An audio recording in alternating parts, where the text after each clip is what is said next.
só para lembrar onde eu acabei a última aula, certo? Nós estamos tratando da estabilidade. E para minha felicidade, a Cidinha falou muito melhor do que eu sobre isso na palestra dela, e eu fiquei muito feliz porque posso ir um pouco mais tranquilo por aqui, tá? Uma questão muito importante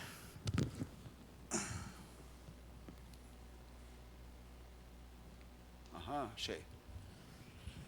Dentro da teoria de singularidades, que foi, como a Cidinha mesmo falou na palestra dela, a questão central do início da teoria era as formas de definir estabilidade, certo? Como trabalhar com estabilidade de funções, aplicações. E aqui nós estamos tratando de duas, certo?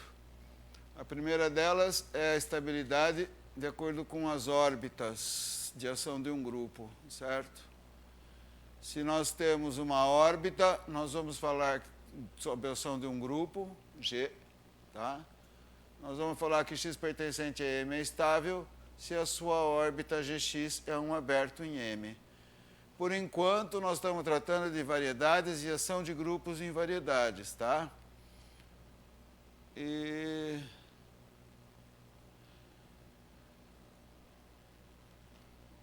definição usual, tá? Aliás, não só de teoria de singularidades, certo? E, além disso, nós temos a codimensão de um elemento x em M definida como a codimensão da sua órbita, certo? E denotamos por codimensão de x essa codimensão. Aqui tem um exemplo, só tem um detalhe. Aqui não é H331, mas é H321, porque nós só temos duas variáveis nesse exercício, tá? Eu queria agradecer que um dos alunos me corrigiu esses dias. Então, por favor, depois troca aqui 3 por 2, tá? Não aqui em cima, mas no 2 aqui. Tá? Aqui são os polinômios de grau 3 de duas variáveis, tá? Um polinômio só. E a outra definição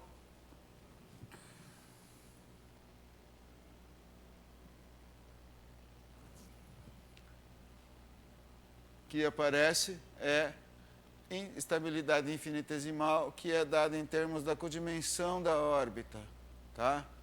Então, nós falamos que x pertencente a M é infinitesimalmente estável se a codimensão da órbita é zero, tá bom? Lá em cima era a órbita ser aberta. Aqui é a codimensão ser nula. Não é o mesmo conceito. Mas um dos teoremas principais do trabalho do Matter no início da teoria de singularidades nos garante que x é estável se e somente se x é infinitesimalmente estável. Se a gente voltar um pouquinho, a primeira condição aqui de ser um aberto já garante que a codimensão é zero, porque se eu tenho um espaço aberto dentro de uma variedade, você tem codimensão zero. Mas aqui é que é um pouco mais complicado, tá bom? Agora a gente vai começar a trabalhar com o curso de teoria de singularidades propriamente. Eu queria descobrir um dia como sumir com essa coisa preta que aparece aqui no meu PDF, que começou a aparecer há um mês atrás e eu não faço ideia de como descobrir. Se alguém souber, por favor, depois me conte, tá? Estou tratando dos principais grupos da teoria de singularidades. Grupo A, que a gente falou um pouquinho ontem, vamos falar um pouquinho mais depois. Grupo R, grupo L, grupo C e grupo K. Esses três aqui têm uma relação muito forte e são os grupos que foram definidos inicialmente para tratar da teoria. Na verdade, a ideia central é justamente usar o grupo A.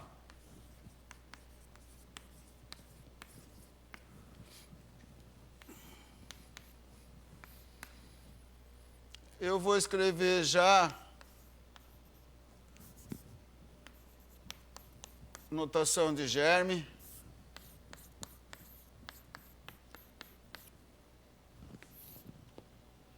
tradicional diagrama da teoria de singularidades. Esse é o mais tradicional de todos, certo? Eu vou falar que F A equivalente a G se eu tenho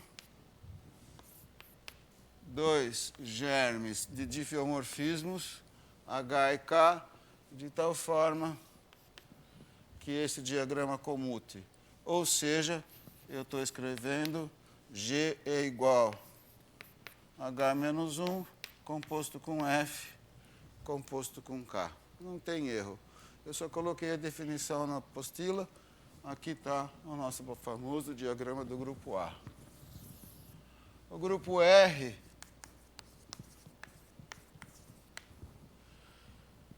é uma parte disso aí, tá?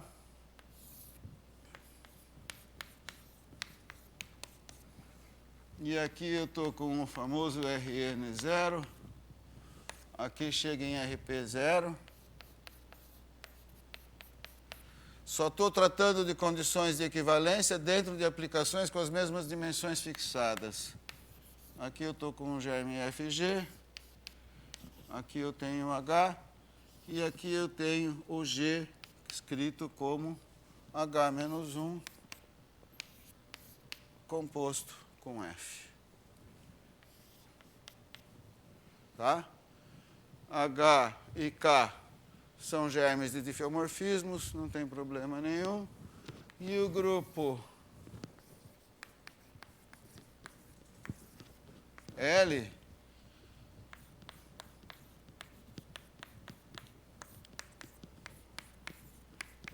chegando em RP,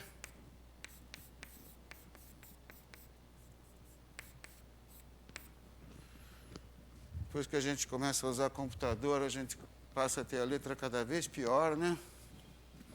Então vamos tomar um certo cuidado aqui. A minha letra já era ruim desde que eu nasci. Mas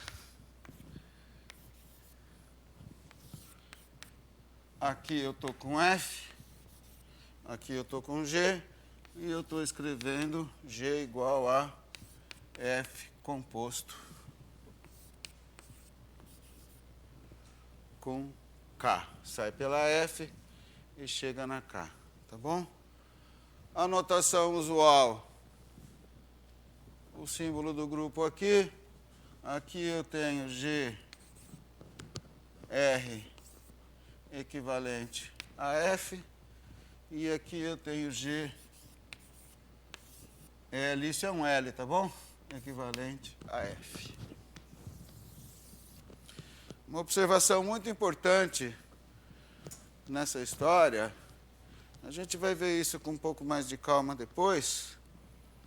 Quando a gente está olhando para esse diagrama, aparentemente, né, esse difiomorfismo não são tão complicados assim de se calcular, certo? Mas isso não é verdade, né? O Pedro está até dando risada, falando, me engana que eu gosto, né, Pedro?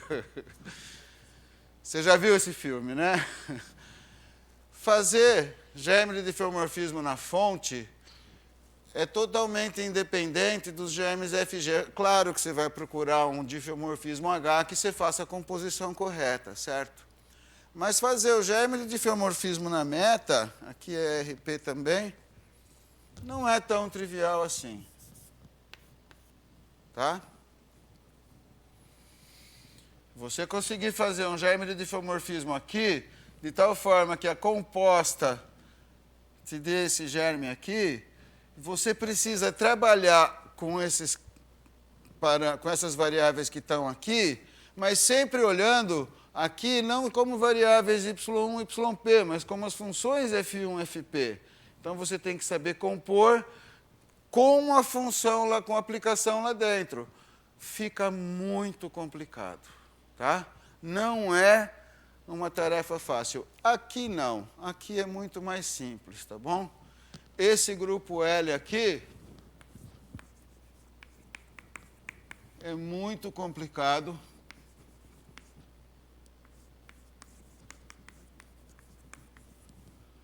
Para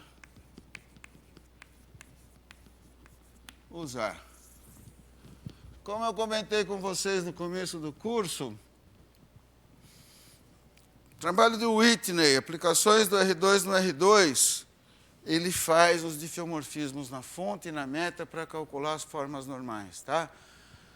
Se vocês tiverem tempo, paciência, uma olhadinha no trabalho para ver o trabalho desumano que ele teve para fazer isso. A Cidinha sabe muito bem disso, porque na dissertação de mestrado dela, ela fez isso muitas vezes. Não me lembro se na tese de doutorado também. Pode falar. Exatamente.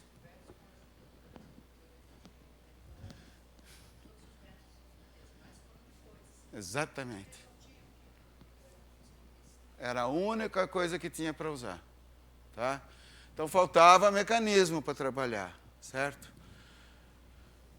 Rapidamente se percebeu que se você aumentar um pouquinho as dimensões aqui, você não vai ter condições de fazer contas. Tá? Não tinha nem computador naquela época, era na mão. Mesmo com computador, trabalhar com o grupo L não é trivial, não. Tá? Bom, sumiu a minha...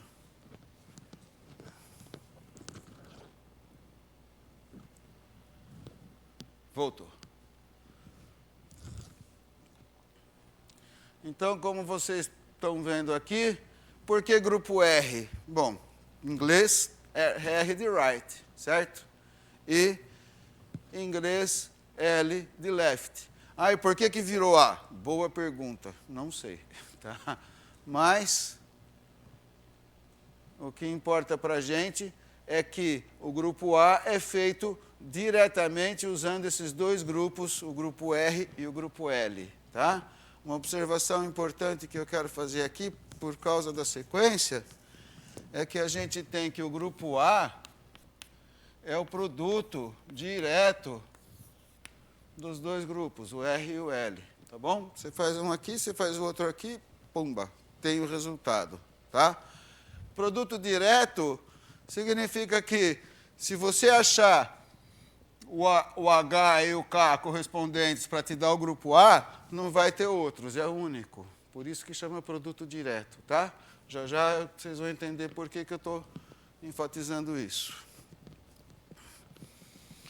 Aí a gente vai para o grupo K.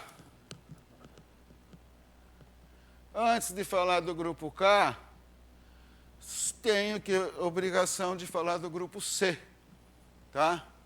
É o grupo dos germes e diffeomorfismos. Olha, agora, o grupo K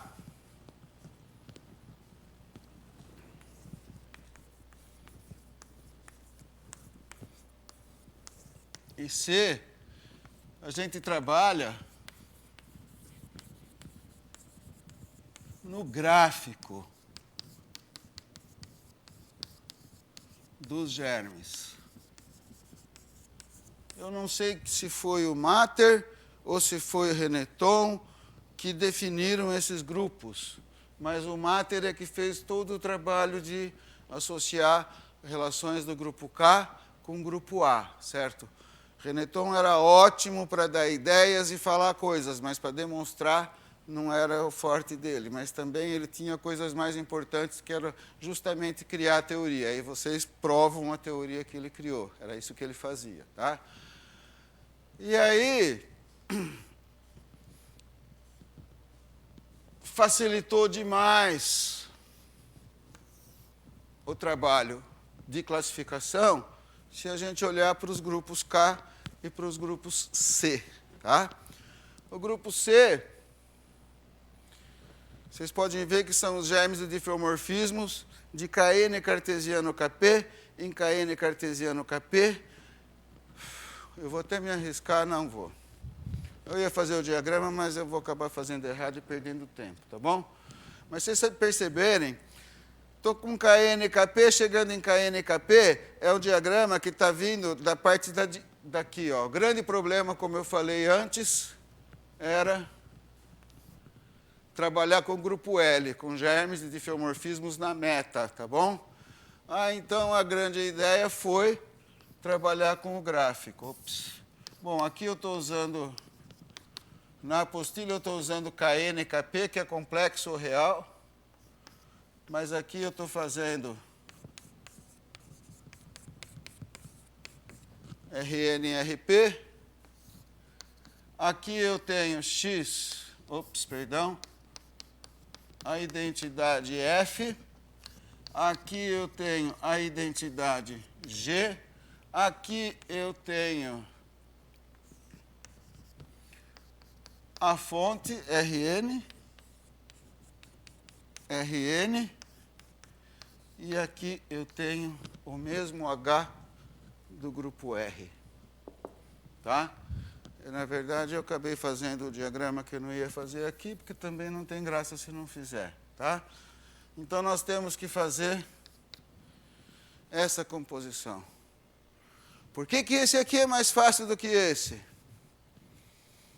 Porque a gente tem condições algébricas para trabalhar de uma maneira extremamente simples aqui. Tá?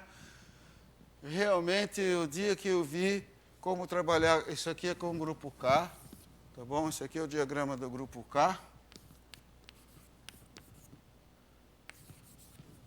E o diagrama do grupo C, eu esqueço a parte inicial e tenho o RN, chegando no RN-RP. Aqui eu tenho de novo o RN-RP. Aqui eu tenho a G. Aqui eu tenho a F. Vou chamar esse cara aqui de H grandão. Não me lembro se está como H ou como K na apostila, mas está H.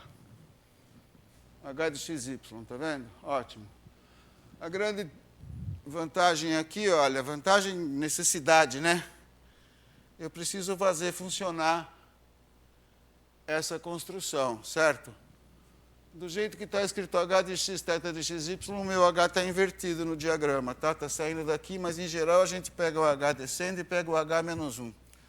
Quando eu comecei a ver, eu falava, poxa vida, por que põe o H menos 1 e já não põe o H direto ali? Bom, boa pergunta, mas o que importa para a gente é que tem que valer que o H de XY que acontece no gráfico, ou seja, na meta, junto com a identidade, tem que preservar esse H de x aqui. Então, eu saio do x, subo para o H de x. Aqui eu tenho que ter o H, vírgula, 1 θ. O H preservando a fonte e o θ, que depende das duas variáveis, senão não ia ter graça, certo? Satisfazendo a condição de θx0 igual a 0. Tá bom? Ainda não coloquei...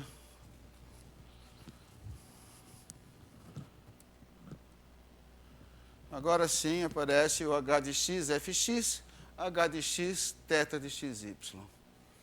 Tudo bem? Se vocês olharem aqui em cima, o grupo C não aparece H, tá? Perdão, eu estou apontando para o meu computador. Eu tenho que apontar aqui, né?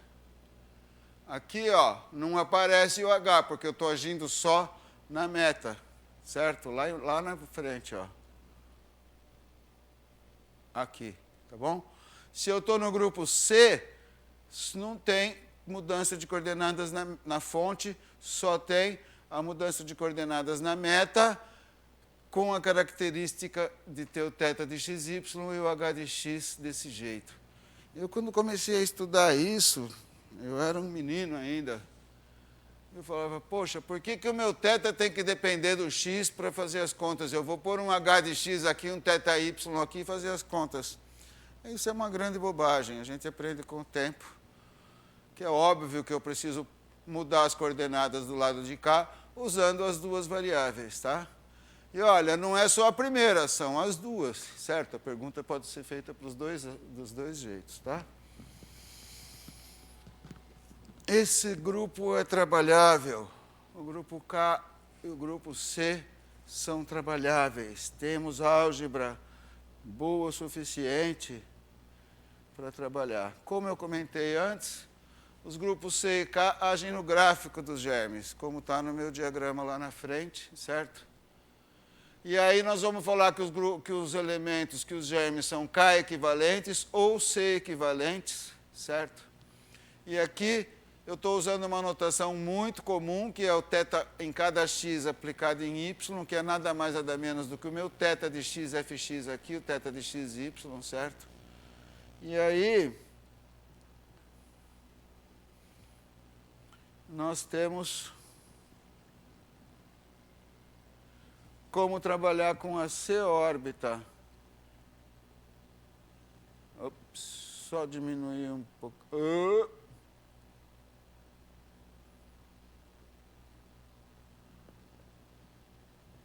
Tá? Olhando só para o grupo C, eu tenho que escrever g de x igual a θx. Bom, é óbvio que o g só depende do x, não vai depender do y, certo? θx aplicado em f de x, tá? Então, eu tenho essa condição. Tá? Estou olhando basicamente no gráfico da G para poder trabalhar. Isso causou uma verdadeira revolução na teoria de singularidades. Tá? E aí vem a vantagem de trabalhar com o grupo C e também com o grupo K. Tá bom? Condição algébrica. Isso aqui é ideal, olha. Dois germes, F e G, são C equivalentes, C e somente C. A demonstração disso é muito simples. Bom, a demonstração disso é muito simples depois que você tenta fazer uma mudança de coordenadas para trabalhar com o grupo L, tá bom? Aí você vai ver que isso aqui realmente fica muito simples. E é uma forma puramente algébrica e sem necessidade de mexer com mudança de coordenadas na meta. Eu só estou fazendo contas, olha, o F e o G eu estou tratando do grupo C, então eu estou fazendo mudança de coordenadas na prática no gráfico. Se eu estou trabalhando com mudança de coordenada no gráfico, é lógico que a meta está entrando lá na conversa, né? Eu tenho θ de xy aqui, ó, xg de x levando no θ de x, no seu, θ de x, g de x, tá? Mas aqui tem a parte algébrica. Quando eu descobri isso aqui, eu fiquei feliz da vida e falei, poxa, isso é fácil de fazer conta. Quando a gente é criança, a gente acha que as coisas são fáceis, né? Mas comparando esse com o grupo A, não tem comparação, tá? A demonstração disso aqui é puramente algébrica, tem feito no livro do Gibson, tem feito em qualquer livro de singularidades. Por isso que eu não coloquei nessa apostila, para poder vocês trabalharem um pouquinho. Só um detalhe aqui, ó, eu não me lembro se eu falei antes, mas eu acho que o EN, eu falei, são os germes de função de Rn0 chegando no Rn, e a notação ON, na verdade, são os germes de função de Cn em C, tá bom? Tudo no zero, tá? O Cn0 chegando em C, tá? Então, isso aqui é a notação para os complexos, germes complexos, essa é a notação para os germes reais. Tudo isso que eu estou falando, por enquanto, é válido para as duas situações. Poxa, você conseguir nada mais, nada menos do que funções U e J aqui, que você escreve um em função do outro, é você trabalhar com monômios, certo? Ah, eu tenho x a sétima aqui, eu tenho x7 mais x9 aqui, como que eu escrevo o x7 mais x9 em função do x7? Ótimo. Bota o x7 em evidência, fica a identidade mais x², ponto. Está feito. Está claro? É uma conta muito mais simples do que a do grupo A. Poxa, a conta é mais simples. Então vamos trabalhar com esses caras. Ah, mas espera aí. A gente está interessado desde o começo na A equivalência e não na K equivalência. Então, qual é a relação entre a A equivalência e a K equivalência? Para minha felicidade, a Cidinha já falou sobre isso na palestra dela também, por isso que eu falei que ela daria esse curso bem melhor do que eu, mas eu até convidei a Cidinha para dar umas aulas, ela falou não. Ela tem toda a razão de não querer, certo? Mas a grande vantagem disso, como ela comentou, tá, é Só um segundo, daqui a pouco eu falo sobre isso, porque aqui eu estou primeiro caracterizando a K-equivalência, tá? Eu nunca acho o botão certo aqui, mas eu aprendo. Caracterização para K-equivalência. Olha, para caracterizar a C-equivalência, eu escrevi única e exclusivamente como o GI, combinação linear via funções, isso aqui são germes de aplicações, certo? Para chegar aqui, tudo bem?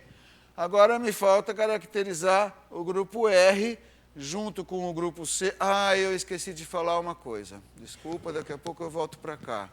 Se a gente olhar para o grupo K, está escrito na apostila, mas aqui eu vou ter R, C. A diferença é que aqui é o produto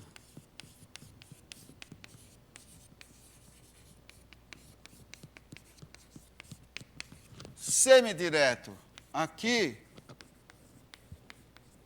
é produto direto. Fiquei muito tempo sem saber qual era a definição de produto semidireto, mas ela é trivial. Produto semidireto é que você faz o produto, mas não é único. Pode ter diferentes elementos do grupo R e do grupo C formando o mesmo elemento do grupo K. Por isso que é chamado semidireto, tá bom? Só para ilustrar, eu tinha que falar sobre isso também. Voltando para cá. Caracterização para cá, equivalência. Se eu tenho dois germes isomorficamente... antes de caracterizar, eu vou falar o que é isomorficamente induzido. Tem um H aqui, ó, é um germe de difeomorfismo na fonte, tá? Então, eu vou fazer a composição do H com os geradores do ideal, vou fazer H com os geradores do outro ideal, eu vou fazer o H com os geradores do ideal I para obter os geradores do ideal J, tá bom? Então, é único e exclusivamente, a gente já viu lá atrás que para gerar o grupo C, basta olhar para o ideal. Eu acho que eu acabei de falar isso aqui em cima. Cadê? Essa é a grande vantagem do grupo C, aqui, através do ideal, tá bom? O ideal é nada mais, nada menos do que o ideal gerado pelas coordenadas F1, Fp, e o ideal gerado pelas coordenadas G1, Gp, em ON ou em EN, se a gente está nos reais ou nos complexos, tá? Se eles são K equivalentes, os dois ideais são isomorficamente induzidos. Isso é uma consequência imediata do fato que, se eles são C equivalentes, os dois ideais são iguais. Tá? Se eu escrevo os HIs em função dos GIs, eles são iguais. Tá? E aí, isomorficamente induzidos, é que eu faço a composição com os GIs de um lado, com os FIs de um lado, para chegar nos GIs. Tá ok? É isso que eu estou dizendo nesse aqui, tá bom? Corolário imediato da definição do grupo K e da condição algébrica para o grupo C, tá bom? Exemplo claro disso. Esse exemplo também peguei do Gibson. x2,0, poxa, simples, né? x2, x3. Claramente esse germe aqui, x2, x3 na segunda coordenada, é equivalente a esse. Por quê? Porque o x3, como eu falei antes, eu coloco x2 em evidência, é x vezes x2. Então, eu estou escrevendo o x3 em função do ideal do primeiro germe, certo? Eles são C equivalentes. Aí tem uma pergunta clássica. Eu fiz isso quando eu estudei pela primeira vez esse trabalho. Eles são C equivalentes, isso é fácil de provar. K equivalentes, porque a C equivalência, se você não mexe na fonte, vira uma K com a identidade na fonte. Não são A equivalentes. Poxa, como é que você prova que dois caras não são A equivalentes? Ou seja, pega todos os germes de difeomorfismo na meta e mostra que para qualquer um deles não dá certo. Não é trivial a conta, certo? Não é isso que a gente vai fazer na demonstração. Mas o que acontece aqui? Tem uma questão topológica muito forte nessa conversa. Se eu olhar para a imagem de F, certo? Tira a origem. A imagem de F, se eu estou trabalhando com o grupo C, tá? Ou com o grupo A, perdão. eu teria que ter um difiomorfismo K que leva a imagem de um na imagem do outro, certo? O grupo A, desculpa, aqui eu estou pensando na A equivalência, vai fazer um difiomorfismo que pega a imagem aqui e leva na imagem aqui. Mas olha, a imagem do primeiro, tá, é um conjunto conexo. E a imagem do segundo não é um conjunto conexo, porque você tem um corte na brincadeira, você separa os seus conjuntos. Eu estou tirando a origem da história, tá claro? Tudo bem? Então você separa. No primeiro ponto, no primeiro conjunto, eu tirei só a origem. No segundo, eu estou tirando uma curva. Se eu estou tirando uma curva, eu dividi o meu conjunto em conjuntos conexos, tá? Em conjuntos desconexos. Aí não pode ser, já tem, isso aqui já é um resultado mais antigo do que essas coisas, tá bom? Você não tem difiomorfismo que leve um conjunto conexo num conjunto não conexo, tá? Esse é o argumento. Eu fiquei tão feliz quando eu vi esse argumento na primeira vez, falei, poxa, aí fica fácil, né? Um bom exercício é mostrar que não é possível levar um conjunto conexo em outro por um difiomorfismo, tá? É exatamente isso que eu estou afirmando. Aqui tem um outro exemplo que eu sempre achei muito engraçado, porque, poxa, eu tenho a C equivalência implicando a K equivalência. Tem uma relação entre a K equivalência e a equivalência, que eu ainda não falei sobre ela, mas aqui nós temos dois germes, x2, y2, x2 mais y2, vírgula, xy. Esses dois germes é muito tranquilo de provar que eles são A equivalentes. Se eles são A, são K, mas eles não são C equivalentes. É essencial aqui eu fazer a mudança de coordenadas na fonte para alterar, levar um germe no outro, tá bom? Não basta querer só fazer os ideais e concluir. Eu estou com um x2 mais y2, eu tenho um xy aqui, tá bom? O meu xy aqui, eu nunca vou conseguir como combinação linear de x2 e y2. Eu não tenho como multiplicar por monômio com grau negativo, tá claro? Os meus monômios são todos grau positivo. Então, é uma conta interessante. Aí, por que para o grupo A vale? Ah, o difiomorfismo que eu faço na fonte aqui é tranquilo de calcular, tá bom? É um bom exercício fazer essa conta também. Bom, primeiro de tudo, a gente vai trabalhar com germes de funções, tá? Se eu estou trabalhando com germes de funções, tem uma observação importante, que é a seguinte.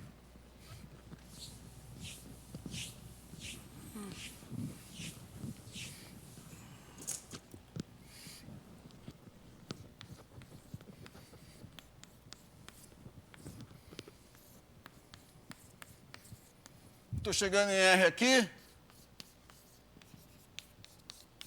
Estou em Rn aqui. Estou com o meu H aqui.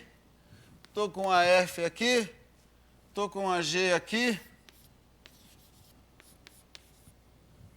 Teoricamente, eu estou fazendo contas com germes da reta na reta, certo? Teoricamente, não. Estou fazendo contas com germes da reta na reta.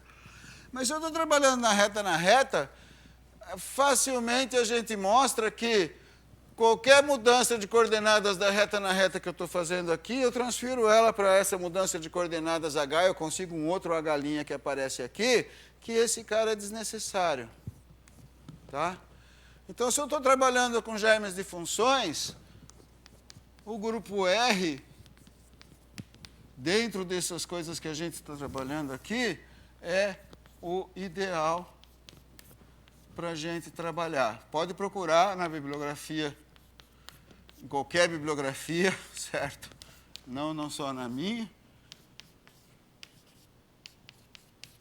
que a conta é feita aqui. Tenho que achar os H's que vale a conta. Tá claro? Tudo bem?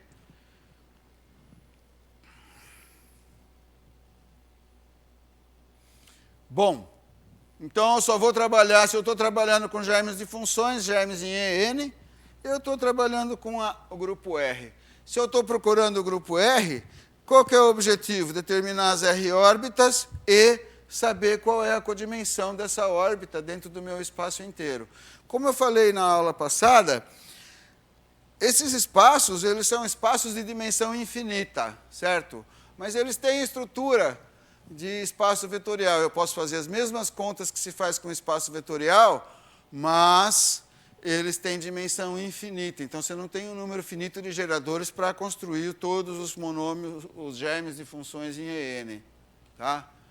Fica claro também, já que eu estou falando nisso, que para trabalhar com EN, se você pegar todos os monômios que existem, o monômio constante, o constante não vai ser tão importante, porque logo, logo a gente vai levar tudo na origem, x, xy, x2, x3, x4, se você olhar para todos os monômios, você constrói qualquer série de potências, certo? A ideia é essa, tudo bem?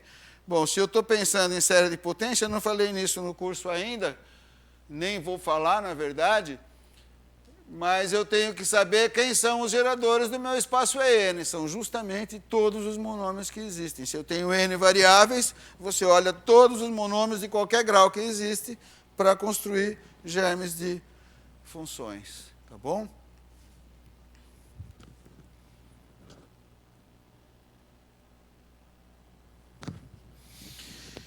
Agora aparece um cara que é importantíssimo na nossa conversa. Se nós estamos trabalhando só com germes de funções, ou melhor, só com o grupo R, tá? Um elemento que aparece na teoria e que é importantíssimo é o... Opa, puxa Maria, socorro. Volta tudo, Marcelo. O número de 1000 não olha para frente.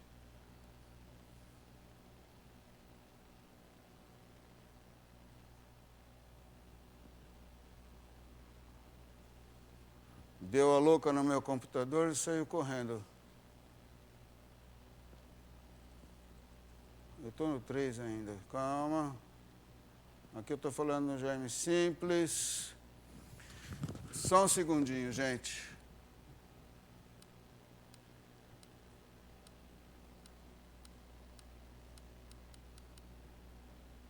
Ops, agora melhorou. Aqui ação de grupo, parametrização, já eu chego lá. Tecnologia é bom, mas às vezes a gente se atrapalha com ela, né?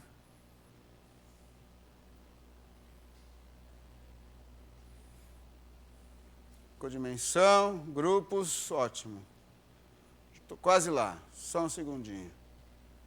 Aqui é o grupo C. Codimensão de germes em EN. Cheguei onde eu queria.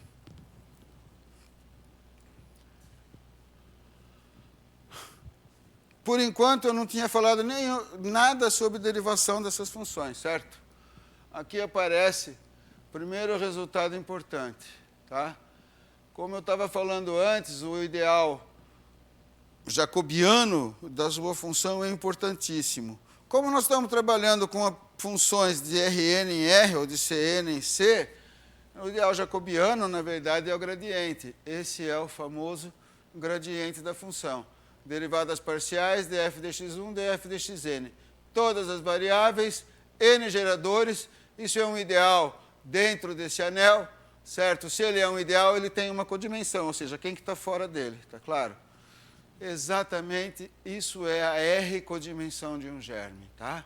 Então, a gente tem uma associação enorme aqui, muito forte e importantíssima, é olhar para o grupo R e associar ao grupo R o objeto para trabalhar, que é exatamente o ideal jacobiano, ou a matriz jacobiana, se fosse para aplicações, e aqui o ideal gradiente da função, tá bom? Derivadas parciais da função me determinam o que eu preciso para trabalhar com o grupo R. Então, a gente está definindo a R codimensão de um germe como sendo a dimensão dessa álgebra aqui, tá? Não estou dizendo que isso aqui tem um número finito de geradores por enquanto não, tá bom? Tá? O importante é quando isso... Bom, aqui mas tem uma estrutura de espaço vetorial, se for de dimensão finita, tá? Ou seja, se me sobrar um número finito de monômios que não entram nesse ideal aqui embaixo, se eu estou quocientando, eu mato todos que estão dentro do ideal, ótimo. Então, nós dizemos que o germe tem codimensão finita em EN. Tá? Notação usual.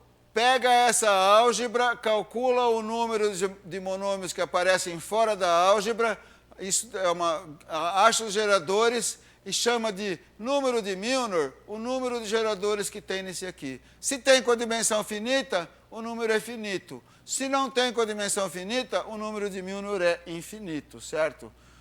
Nós vamos procurar aqueles que têm codimensão finita. Pelo menos dentro desse curso, o nosso trabalho está aqui, tá? Poxa, por que a codimensão dessa álgebra é importante dentro do nosso trabalho? Vou falar já já, tá? E aí tem um exercício para vocês fazerem. Calcule a codimensão em E2. Olha, o E2 aí são duas variáveis, germes de funções de duas variáveis chegando na reta, x3 menos y3, x3 mais x2y, xk mais 1 mais y2. Esse aqui um pouquinho mais sofisticado teoricamente, tá? E também eu vou só fazer um exemplo aqui para mostrar que parece que é uma conta simples se você tiver um cara muito fácil de trabalhar. Se a gente pegar, por exemplo,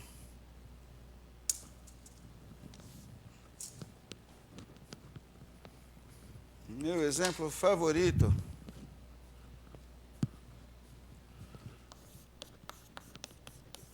f de xy é x vezes y, se eu olhar para o ideal jacobiano da f, o pessoal que já está acostumado vai falar, poxa, esse não vale. Não vale não, vale sim. Derivada parcial df dx é y, derivada parcial df dy é x, então esse ideal é gerado pelos monômios y e x. Poxa, posso manipular esses caras como eu quiser, multiplicando por funções aqui, tá bom? Funções em duas variáveis. Se eu posso manipular esses caras como quiser, quando eu estou olhando para o E2, o conjunto de geradores é 1, x, y, xy, x2, y2, e vai embora, certo? Todos os monômios em duas variáveis. Isso aqui é um 2, tá? Eu costumava saber escrever um 2 na lousa. A gente fica sem dar aula e para de usar a lousa, né? Bom, quem que não está aparecendo nesse ideal se eu olhar para os geradores? É óbvio que se eu olhar para os geradores, achando os geradores que não entram, eu tenho os geradores daquela álgebra. O x está aqui, o y está aqui, todos os outros eu posso multiplicar qualquer um desses caras por monômios e obter, só vai me sobrar o 1, certo?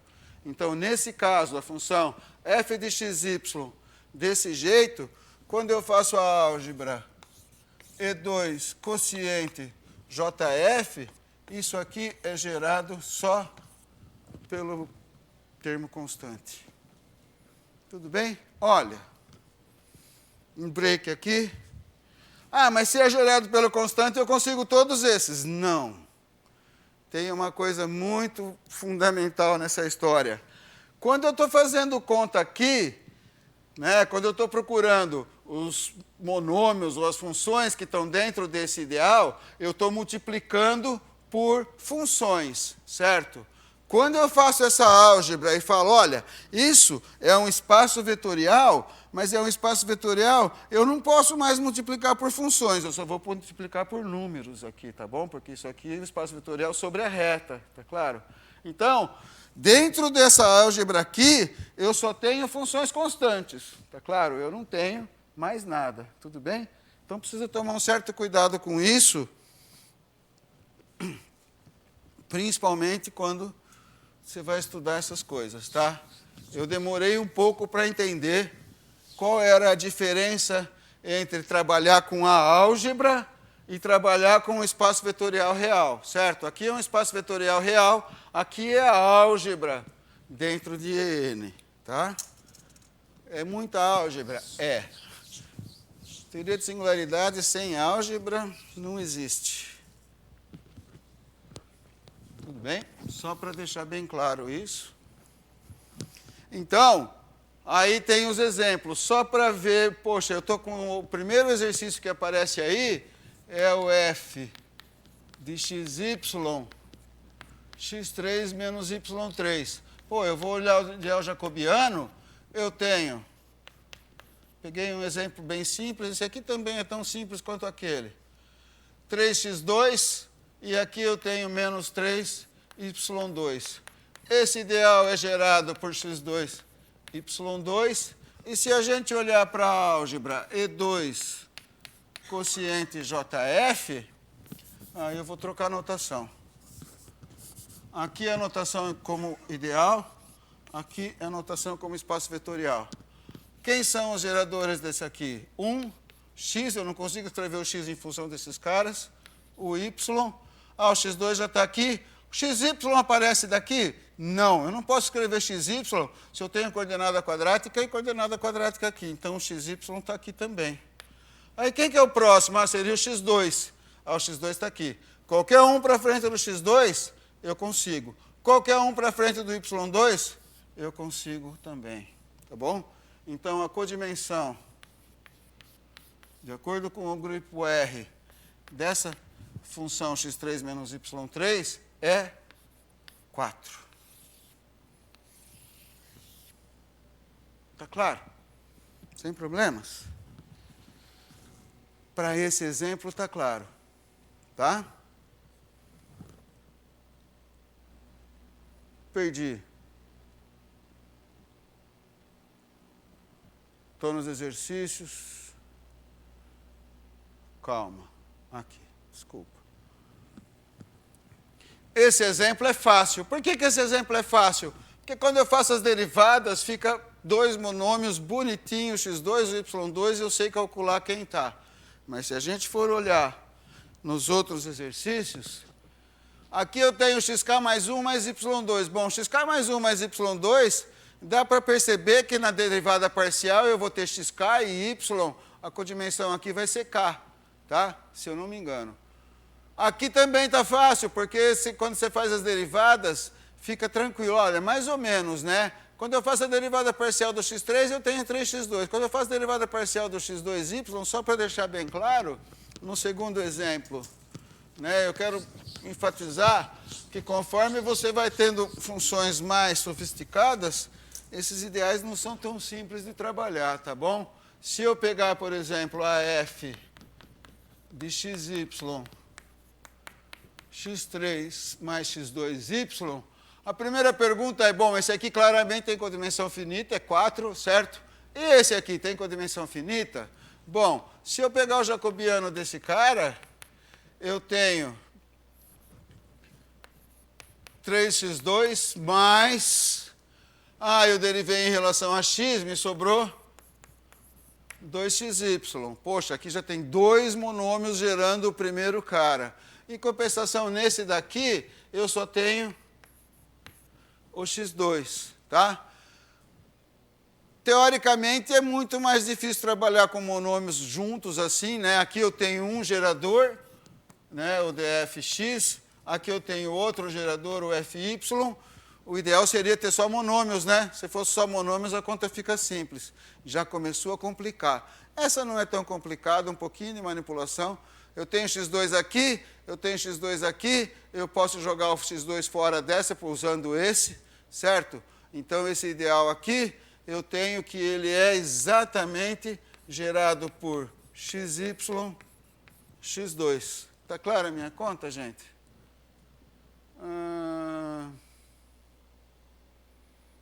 Tá certo. Pergunto, esse cara tem codimensão finita dentro do E2? Está clara a minha pergunta? Tá?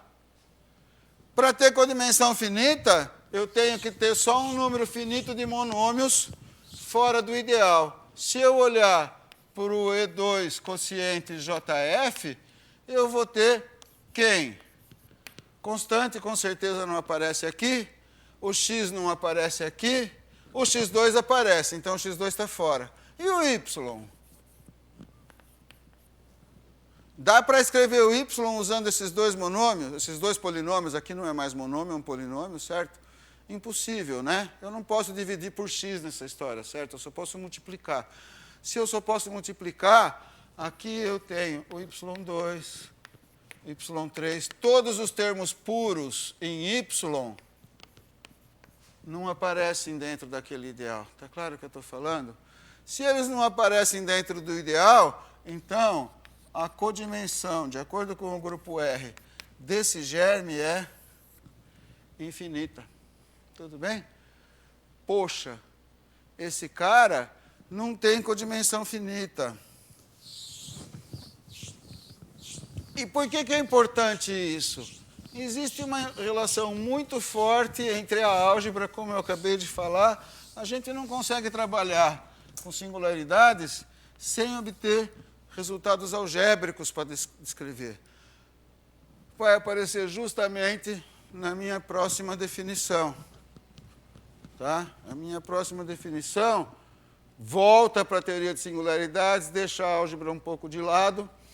Nós vamos falar que um germe F de RNR, por enquanto eu estou trabalhando com RNR, tem singularidade isolada na origem, C e somente C existe uma vizinhança, de tal forma que zero é a única solução dessas equações. Se eu colocar 0, 0 aqui, mata todo mundo, vocês concordam? Tá? Mas esse germe F de XY igual a x3 mais x2y, singularidade isolada? Não tem singularidade isolada.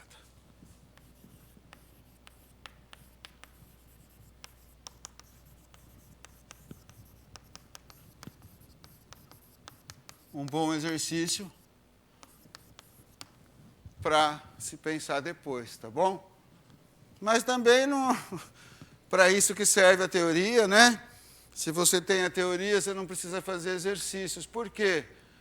Porque tem uma proposição que fala, olha, um germe de codimensão finita, então F é um germe com singularidade isolada na origem.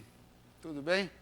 Bom, esse cara que eu acabei de mostrar para vocês não tem codimensão finita, tá claro? Tudo bem? Olha, aqui eu estou com um resultado que é de ida, então eu não posso afirmar que esse cara tem singularidade isolada na origem, tá? Mas eu garanto para você que esse cara não tem singularidade isolada na origem, tá? Esse resultado é importantíssimo. Por quê? Porque se eu sei determinar quem é a álgebra EN jacobiano F, e vejo que ela tem codimensão finita, ótimo, eu garanto que o germe tem singularidade isolada na origem. Qual é a importância de germes com singularidade isolada na origem? Poxa, não dá para falar que eles são mais importantes do que os outros, principalmente nos dias de hoje, né? O Nivaldo mesmo estava trabalhando com germes que não tinham singularidade isolada na origem, tinha um conjunto singular de dimensão 1 na palestra dele, certo? Mas, por que o Nivaldo está trabalhando com germes que tem conjunto singular de dimensão 1?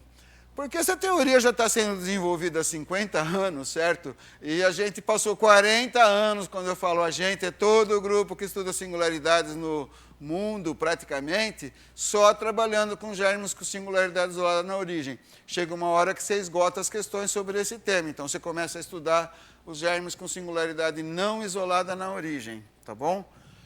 E com isso, teve toda uma teoria...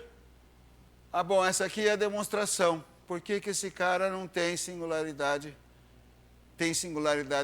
na origem, tá? A demonstração é muito simples, tá? O MNK aqui é o conjunto dos monômios de grau maior ou igual a K, que me sobra, aí eu tenho que fazer essas contas e chegar ao resultado, tá?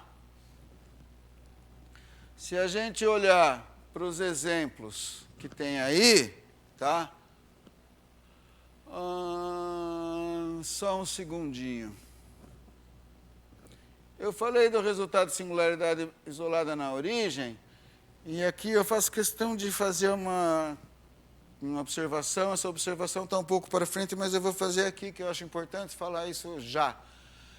Se você trabalhar com ON aqui e não com EN, tá bom? Ou seja, os germes complexos de CN em C, isso aqui é uma condição de C e somente C. Tá bom? Bom, A ida é a mesma demonstração. Se ele tem singularidade de codimensão finita, singularidade isolada. A implicação disso é relativamente simples de fazer, tanto que eu fiz na apostila. A volta não é tão simples assim e usa técnicas mais sofisticadas do que a gente precisa, tá? Bom, vamos... Aqui está a demonstração da ida, tá? E aqui são os exemplos e já a gente vai ver mais um pouquinho sobre isso. Quais são os exemplos? y2 menos z2x2 mais z5, tá? Fizer as derivadas parciais desse exemplo, as derivadas se anulam ao longo do eixo x. Dá para perceber aqui, ó, que não aparece x sozinho quando eu faço a derivada. Se eu tenho z2, eu faço 2e vezes x2. Não tem x sozinho aqui. Todos os monômios em x estão fora desse ideal. Tá bom?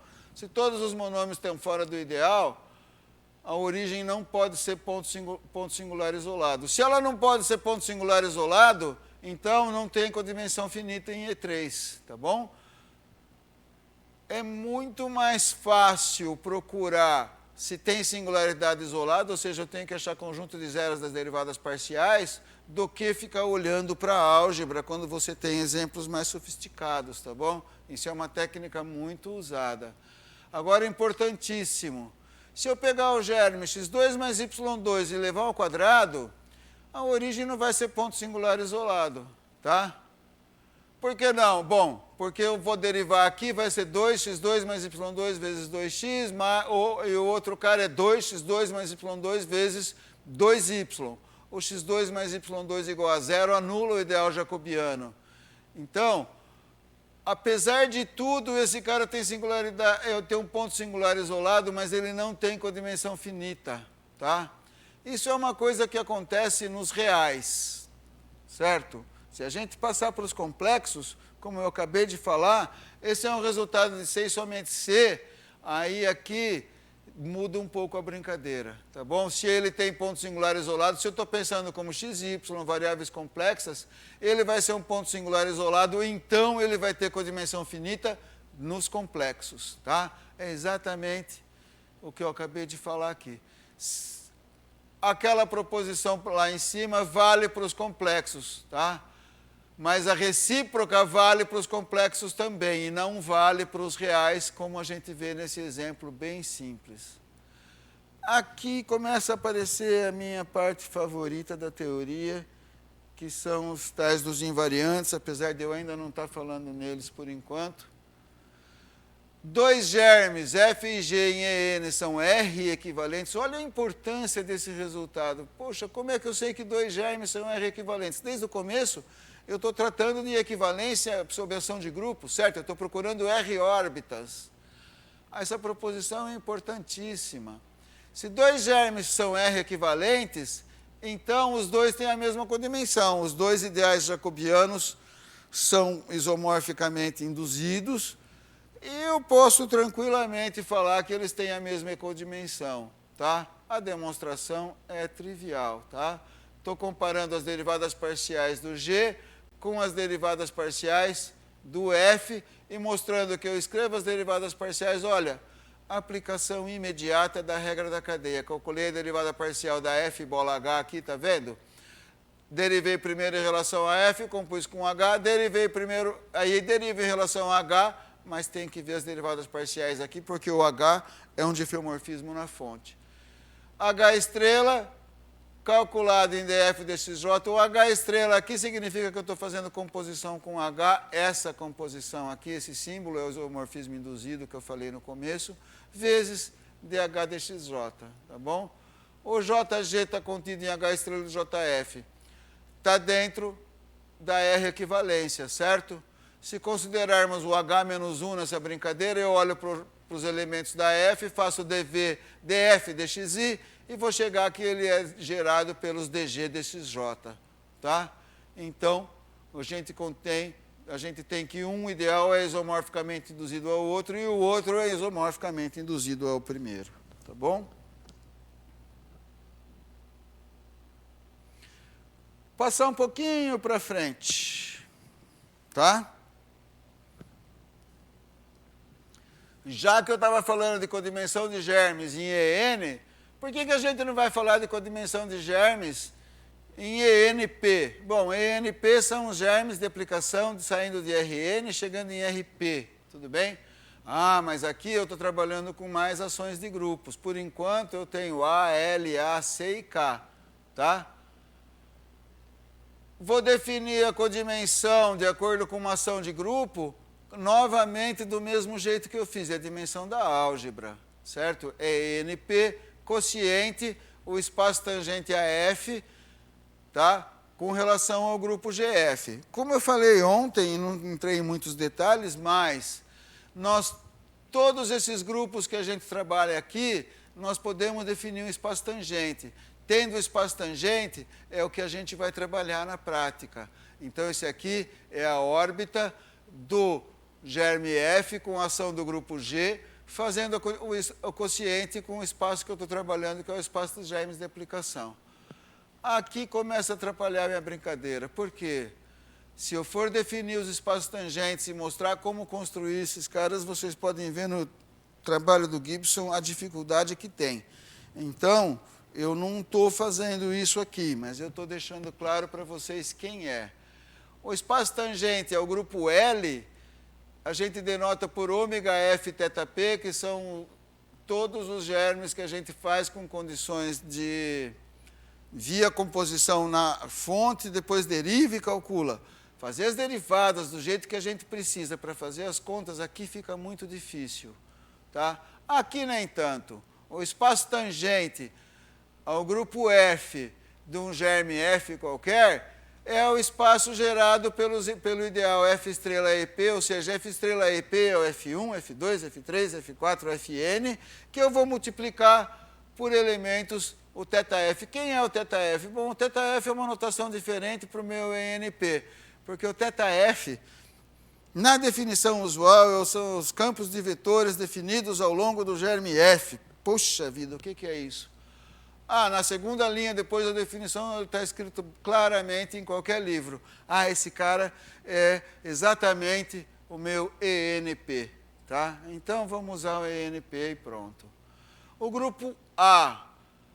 Se eu estou com o A, o produto direto dos dois germes, o espaço tangente vai ser o df θn. O df θn é justamente do grupo R. df é o ideal gerado pelas derivadas parciais, como eu falei antes, soma com os geradores do espaço tangente do grupo L. Então, aqui são os geradores do espaço tangente do grupo R, e aqui são os geradores do espaço tangente do grupo L. Trabalhar com os geradores do espaço tangente aqui, faço o ideal jacobiano, uma matriz N por P, pego todos os menores de ordem máxima dessa matriz, que vão me dar os geradores desse espaço. Aqui eu já tenho que fazer as composições com a F e fazer as contas. Tem um método bem claro, descrito no livro do Gibson, para quem quiser ver, e vai descobrir que isso aqui é muito mais trabalhoso. Em compensação, olha o grupo K. Aqui eu tenho F1, FP, aqui eu tenho o jacobiano da F aplicado num vetor, certo? Vetor de funções, não é um vetor de números, tá bom? Pô, trabalhar com o jacobiano, uma matriz multiplicar por um vetor é fácil, certo? Ah, é função, mas e daí? Dá para fazer contas. Calcular todas as funções que são geradas pelo F1, FP, é fácil também. Calcular o espaço tangente do grupo F, teoricamente, é infinitamente mais fácil do que calcular o espaço tangente do grupo A. Tá bom? Oi? Fala. Não. O εn sai do zero e chega no R, não leva o zero no zero.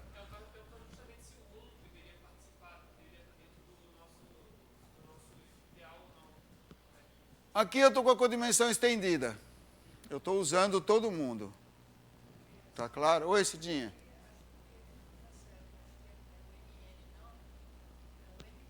Aqui? Aqui? Ah, aqui você está falando que o F estrela é MP? Muito provavelmente, Cidinha. É mais um errinho que eu tenho na minha apostila para corrigir depois, tá bom? E eu estava fazendo essa pergunta também com relação à estabilidade. Por exemplo, o exemplo mais fácil que você fez ali é coxinha vezes y. Sim. Na origem a gente nem tem singularidade, né? Ah, não. Aí eu estou fazendo estabilidade em MN. Eu vou falar sobre isso alguma hora do curso, com certeza, tá? Ainda não cheguei lá. Mas você tem razão, tá? Isso você tem razão, tá bom? Quando a gente está tratando a estabilidade, não. Tem uma controvérsia grande na bibliografia sobre isso, tá claro? Tem um espaço tangente estendido e tem um espaço tangente não estendido, que é você olha para o MN, tá bom? Se você vai olhar com a dimensão de um germe, tá? E você quer calcular o número de Milnor, você não pode fazer no MN, você tem que fazer no tangente estendido. Se você vai olhar no espaço tangente para trabalhar com grupo R, essas coisas, você olha para o MN. Então tem que tomar um cuidado muito grande, tá bom? Quando eu defini a codimensão lá atrás como o EN quociente, o jacobiano, tá claro? Lá eu estou usando o EN mesmo, porque eu preciso calcular também as constantes para poder calcular os invariantes. Tá claro? Isso é... Se você olhar os livros, chega uma hora que você tem que voltar para trás e falar, opa, eu ainda não estou entendendo quem é que está sendo usado nessa brincadeira. Tá? Tá claro? Tudo bem? Depende do livro que você pega, você tem que tomar cuidado com o que está escrito. Existe uma confusão grande nos livros a respeito das notações e das definições, tá? Essa é uma teoria que, no começo, uma teoria nova, mas que tem essa confusão ainda na bibliografia. Tudo bem? Bom, vou voltar para onde eu estava. Aqui é a anotação, aqui são exercícios.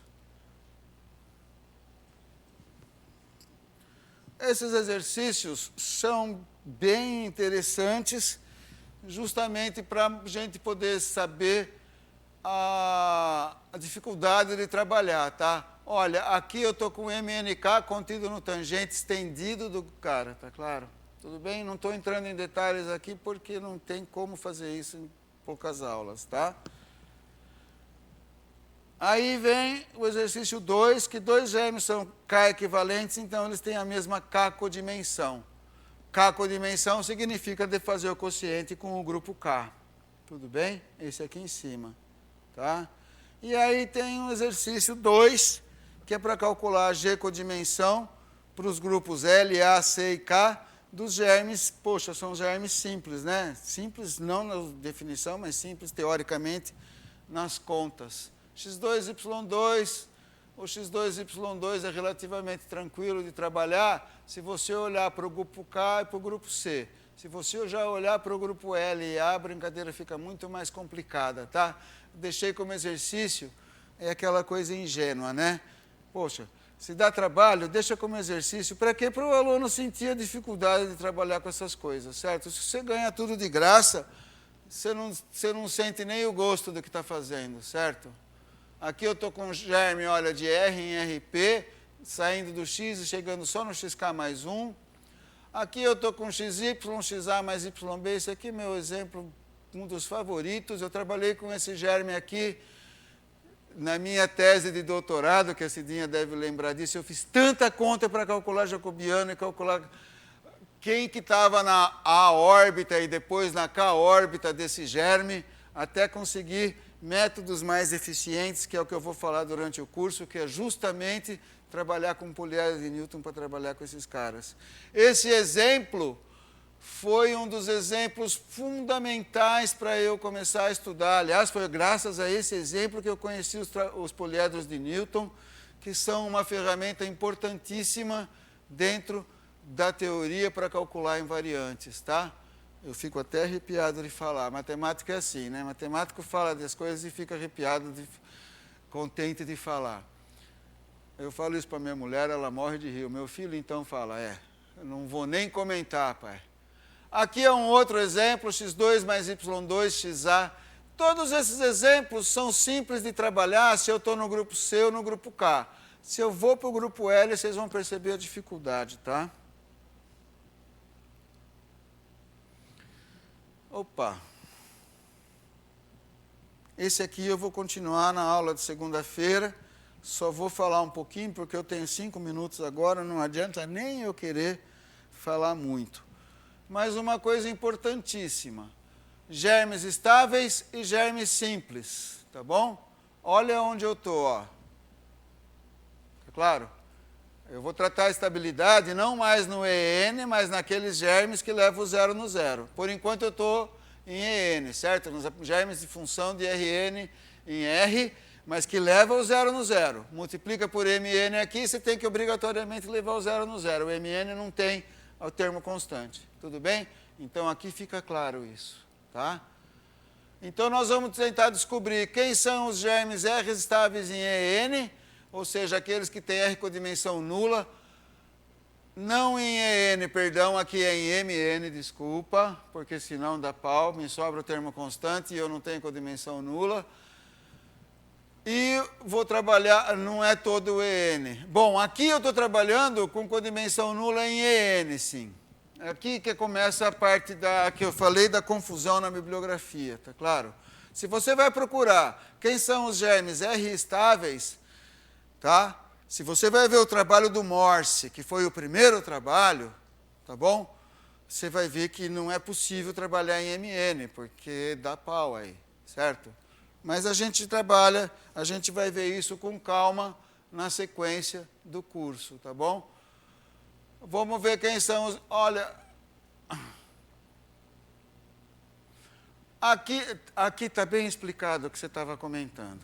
Aqui está bem explicado e eu vou gastar esses 5 minutos nisso. Quero procurar germes estáveis em EN, aqueles que têm codimensão nula em EN.